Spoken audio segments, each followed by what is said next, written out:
Iniya இளவரசனுக்கு phone செய்து அவன் பேசியதை கேட்டுவிட்டு ஃபோனை வைத்துவிட்டு வெறித்து பார்த்து கொண்டிருந்தவளை ஜோதியும் சந்துருவும் என்ன என்னவென்று கேள்வி கேட்ட வண்ணம் இருந்தனர். ஆனால் அவளோ ஏதும் கூறவில்லை. கடைசியாக பொறுமை இழந்து விட்டுடுங்க என்றாள். இருவருக்கும் ஒன்றும் புரியவில்லை.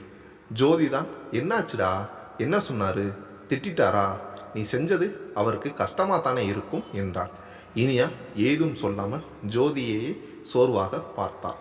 இப்போ என்னவா அவருக்கு என்றான் சந்துரு. ஃபோன் எடுக்கலைன்னா உன் கூட பேச பிடிக்கலேன்னு தெரியாதா, திரும்ப திரும்ப ஏன் ஃபோன் பண்ணுற, அறிவில்லையான்னு கேட்குறாரு என்றாள் இனியா.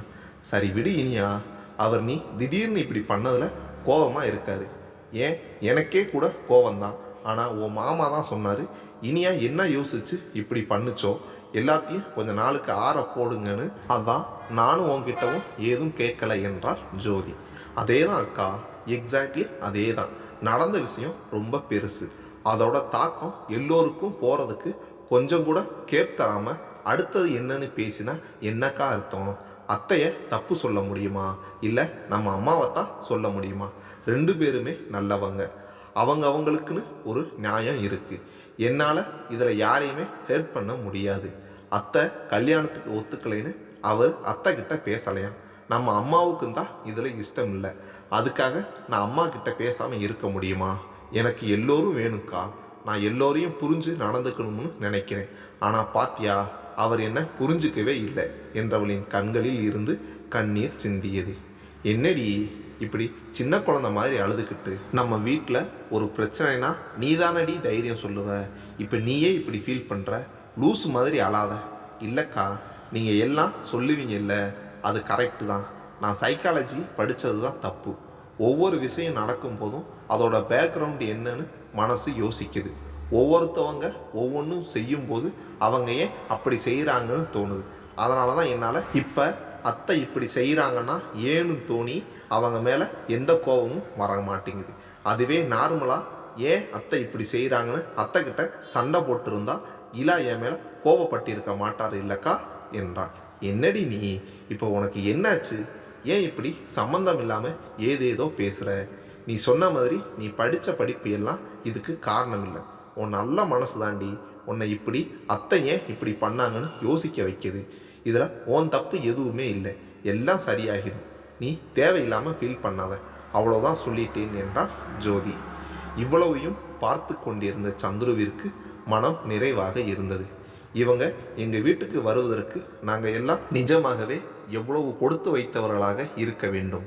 அம்மாவை இவங்க எந்த அளவுக்கு நல்லா பார்த்துப்பாங்க.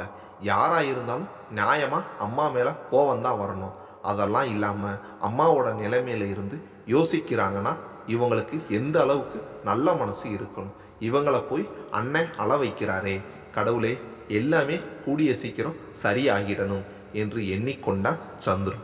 என்ன அன்னீஸ், இங்கே ஒரே அழுகாட்சி சீன் போய்கிட்டு இருக்கு. எனக்கு ஒன்றே ஒன்று தான் புரியலப்பா. ஏன் ஜோதி அண்ணி இவங்க ஏன் இப்போ அழுகிறாங்க? இப்போ ஏதோ பிரச்சனை நடக்கிறது எல்லாம் ஓகே தான். ஆனால் நீங்கள் கவனிச்சிங்களா, எங்கள் அண்ணன் கண்ணாலேயே இவங்கள தேடுறதும் இவங்க என் அண்ணனை தேடுறதும் எப்படி நடக்கும் தெரியுமா?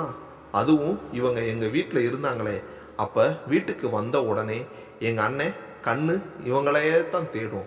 எப்போவுமே அவர் ஆஃபீஸில் இருந்து வந்த உடனே குளிச்சுட்டு வரேன்னு 1 hour ஆக்குவார்.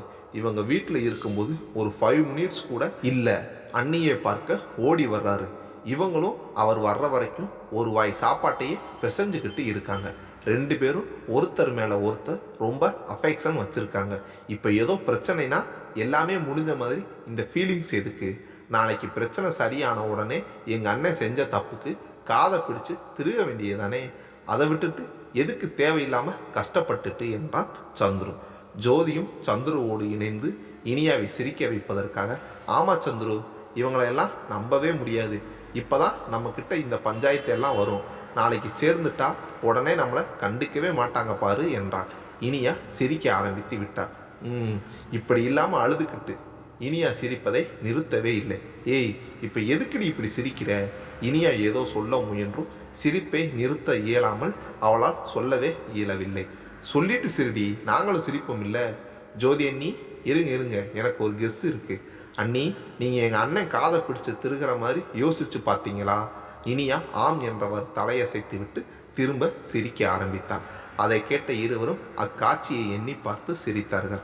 சந்துரு வயிற்றை பிடித்து கொண்டு சிரிக்க ஆரம்பித்தான். சந்துரு அங்கிருந்து கிளம்பி, அம்மா அம்மா எங்கே இருக்கீங்க? அம்மா இங்கே தானே இருக்கீங்க, நான் கூப்பிட்டாயம்மா பதில் சொல்லாமல் அமைதியாக இருக்கீங்க. என்னப்பா, என்னம்மா இப்படி கேட்குறீங்க? நான் கூப்பிட்டா பதில் பேசாமல் அமைதியாக இருக்கீங்க, என்னன்னு கேட்டால் ஏதும் சொல்லாமல் அமைதியாக இருக்கீங்க. ஒன்றும் இல்லைடா, சொல்லு. அம்மா நீங்கள் ஏம்மா இப்படி இருக்கீங்க? நீங்கள் பழைய மாதிரி இல்லைம்மா. அப்படியெல்லாம் ஒன்றும் இல்லைப்பா. அம்மா எனக்கு தெரியும், அண்ணன் கல்யாணத்துக்கு ஒத்துக்காமல் நீங்களும் சந்தோஷமாக இல்லை, அண்ணனும் இல்லை. இந்த டிசிஷனில் உங்கள் ஒருத்தருக்கு சந்தோஷம்னா கூட பரவாயில்ல, அப்புறம் ஏமா இப்படி? விடு சந்துரு, அந்த விஷயத்தை விடு. நீங்கள் நார்மலாக இருங்க, நான் அதை பற்றி பேசலை என்றான். உங்கள் அண்ணன் என்கிட்ட பேசினானாடா, அப்புறம் நான் எப்படி சந்தோஷமாக நார்மலாக இருக்கிறது? அம்மா, அண்ணன் உங்ககிட்ட பேசலை சரி, ஆனால் நீங்களும் போய் அண்ணன்கிட்ட பேசலையம்மா. அதுவும் அண்ணன் உங்களை எதிர்த்து பேசலை, சத்தம் போடலை. இதிலிருந்தே தெரியலையாம்மா அண்ணன் உங்கள் மேலே எவ்வளோ பாசம் வச்சுருக்காருன்னு. நான் கூட உங்களை எல்லாம் நினைக்காம ஏதேதோ தப்பு செஞ்சுருக்கேம்மா. ஆனால் அண்ணன் எப்போவுமே நம்மளை பற்றி யோசித்து தான் எல்லாமே செய்வார். நாங்கள் சின்னவங்கம்மா, எங்களுக்கு ஈகோ இருந்து நாங்கள் பேசலைன்னா கூட வச்சுக்கோங்க. ஏன் நீங்கள் வந்து பேச மாட்டீங்களாம்மா? நீ சொன்னது கரெக்டு தான் சந்துரு, என் மேலே தான் தப்பு, நானே அதை சரி செய்கிறேன். சரிம்மா, அதெல்லாம் நீங்கள் பார்த்துக்கோங்க. போங்க, போய் எனக்கு சூப்பராக போய் ஒரு காஃபி போட்டு எடுத்துகிட்டு வாங்க என்றான். சந்துரு, காஃபி குடிச்சிட்டு நான் ஒரு லிஸ்ட்டு தரேன், அதில் இருக்கிறதெல்லாம் வாங்கிட்டு வந்துடு. என்னம்மா, ராமு அண்ணனை வாங்கிட்டு வர சொல்ல வேண்டியது தானே? இல்லைப்பா, அவர் 2 நாள் லீவு கேட்டார், நானும் கொடுத்துட்டேன். நாளைக்கு உங்கள் அப்பாவுக்கு தேவசம், அதுக்கு தேவையான பொருட்கள் தான் வாங்கணும் என்றான். ஓ ஆமாம், இல்லைம்மா நான் மறந்துட்டேம்மா, சாரிம்மா. இருக்கட்டும்டா, நீ போய் இந்த லிஸ்ட்டில் இருக்கிறத மட்டும் வாங்கிட்டு வந்துடு. சரிம்மா, ஐயர் எல்லாம் வந்து பண்ணுவாங்க, நீங்கள் படைப்பீங்க இல்லைம்மா? ஆமாப்பா. அப்படின்னா சரி, நீங்கள் மாமா வீட்டையும் கூப்பிடுங்க என்றான். அவர் அமைதியாக இருக்க, என்னம்மா என்று கேட்டான். இல்லை சந்துரு, எல்லாம் தெரிஞ்சும் நீ இப்படி பேசினா எப்படி? ஏம்மா, அப்படி என்ன நடந்துடுச்சு? அப்போ நீங்கள் இனியா அண்ணியை மட்டும் கூப்பிட்டு பேசுகிறீங்க, இதில் பாதிக்கப்பட்டதே அவங்க தானே. அதெல்லாம் கூட விடுங்க, இந்த விஷயத்தில் நீங்கள் மாமா குடும்பத்தோட உறவையே விட்டுடுவீங்களா என்றான். வேண்டாம் சந்துரு, பேச்சுக்கு கூட அப்படி பேசாத. பின்ன என்னம்மா, மாமாவை பற்றி தெரிஞ்சு அவ்வளோ சந்தோஷப்பட்ட நீங்கள் இப்போ இப்படி நடந்துக்கிறது சரியா? இத்தனை வருஷம்தான் சந்தோஷம் துக்கம்னு எதுவாக இருந்தாலும் யாரும் இல்லாமல் நாம் தனியாக இருந்தோம். இப்போவும் மாமா? இல்லை சந்துரு, எங்கள் அண்ணன் ஊரில் இருந்து வந்து இன்னும் என்கிட்ட பேசலை, அதுதான். சரிம்மா, இப்போ நீங்களா அவங்கக்கிட்ட பேசுகிறதுக்கு ஒரு சந்தர்ப்பம் தானே, அவங்களையும் வர சொல்லுங்கம்மா. சிறிது யோசித்த ராஜலட்சுமி சரி என்றார். அப்படியே ஜோதி அண்ணியும் வர சொல்லுங்கம்மா, நாளைக்கு சண்டே தானே, அபியையும் கூட்டிட்டு வர சொல்லுங்க. சரிப்பா என்றார். திடீரென்று ராஜலட்சுமி வீட்டிற்கு வரவும் ராஜகோபாலிற்கு ஒன்றும் புரியவில்லை.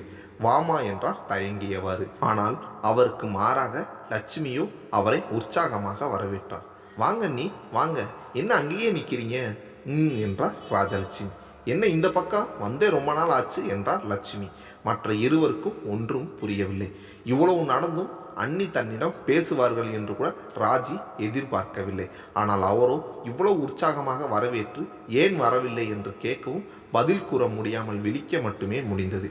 இல்லை, வர முடியலை என்றார். சரி இருங்க, நான் போய் உங்களுக்கு ஏதாச்சும் சாப்பிட எடுத்துட்டு வரேன். இல்லை இல்லை, எதுவும் வேண்டாம், நாளைக்கு அவருக்கு திவசம், அதான் உங்களை நாளைக்கு அங்கே வர சொல்லி கூப்பிட வந்தேன். மற்ற இருவரும் ஒன்றும் பேசவில்லை.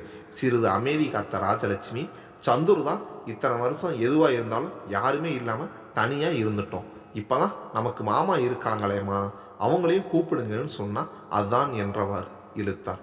அதுக்கு ஏன் அண்ணி தயங்குறீங்க? நீங்கள் வான்னு சொன்னால் வரப்போகிறோம். இத்தனை வருஷத்தில் இவர் உங்களை பற்றி எல்லாம் தெரியாமல் எப்படி வருத்தப்பட்டார் தெரியுமா? இப்போ தான் நாம் சந்திச்சிருக்கோம். இனிமேல் எந்த சந்தோஷமாக இருந்தாலும் துக்கமாக இருந்தாலும் 2 வீட்டுக்கும் ஒன்று தான். நாங்கள் நாளைக்கு வர்றோம் என்றாள் லட்சுமி. ராஜி லட்சுமியின் கையை பிடித்து கண் கலங்கியவர், ரொம்ப தேங்க்ஸ் அண்ணி என்றார். ராஜலட்சுமி அங்கிருந்து கிளம்பியவுடன் ராஜகோபால் லட்சுமியிடம், ஏன் லட்சுமி, நாம் நாளைக்கு அங்கே போய் தான் ஆகணுமா என்றான். இவ்வளவு நேரம் பேசினதை கேட்டுட்டு தானே இருந்தீங்க, அப்புறம் ஏன் உங்களுக்கு இப்படி ஒரு டவுட்டு? இல்லை, என்னென்னவோ நடந்து போச்சு, அதான். அதுக்கும் இதுக்கும் என்ன சம்பந்தம்? நீ தெளிவாக தான் இருக்கியா? எனக்கு இதில் தான் அடிக்கடி டவுட்டு வருது.